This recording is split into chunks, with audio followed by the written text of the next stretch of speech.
It is January 8th, 2025, and these are your BYU-Idaho radio evening headlines. Thanks for tuning in. I'm Chandler Guadagnine. A local woman is set to serve 2 years of supervised release after she was sentenced for embezzling from a doctor's office. According to EastIdahoNews.com, Shasta Hansen embezzled nearly $63,500. Along with supervised release, she must also pay back the funds and court fees. She was originally charged with grand theft, but reached a plea agreement to plead to misdemeanor petty theft. In 2022, Freeman Plastic Surgery reported a case of grand theft, claiming that Hansen had stolen the funds. The theft was discovered when the office manager was reviewing the past day's payment records, which stated that a patient had not made her last payment. When the office contacted the patient, they said they had paid Hansen the amount. When asked by the office, Hansen admitted to stealing the money, saying she had a lot of things going on and she had taken the money because she had not been paid her commissions. A new local committee was recently created in Rexburg to honor the community's resilience following the Teton Dam disaster in June of 1976.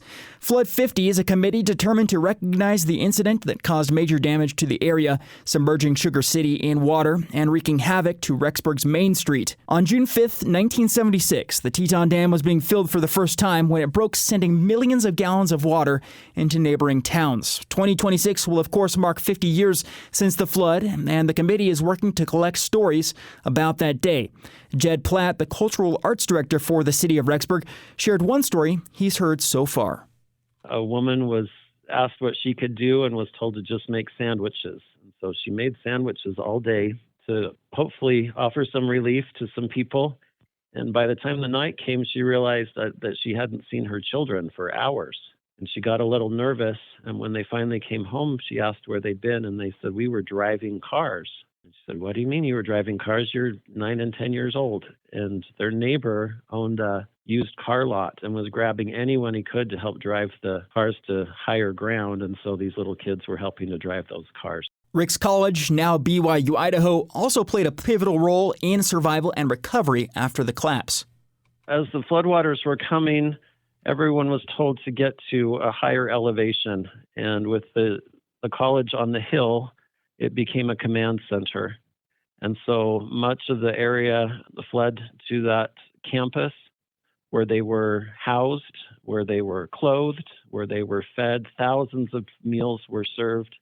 Next June will serve as a month of remembrance. Events will include a motorcycle rally, community service projects, walking tours, bus tours to the dam site, and, of course, the Teton Dam Marathon. A website will be launched to collect stories and memories, but those who would like to get involved or share a story right now can send it to museum@rexburg.org. Tomorrow is the funeral for former President Jimmy Carter. President Biden has also dubbed it as a National Day of Mourning. In accordance with the National Day of Mourning, a number of different buildings and offices will be closed, including post offices, the stock market, the Supreme Court, as well as all non-essential federal departments and agencies. This is the first National Day of Mourning since December 2018, following the passing of former President George H.W. Bush. Thanks for making us a part of your nighttime routine. You've been listening to the Evening Headlines for January 8th, 2025. You can stay connected to the station by searching for BYU-Idaho Radio on your favorite social media platform and by asking your smart speaker to play KBYI 94.3 FM.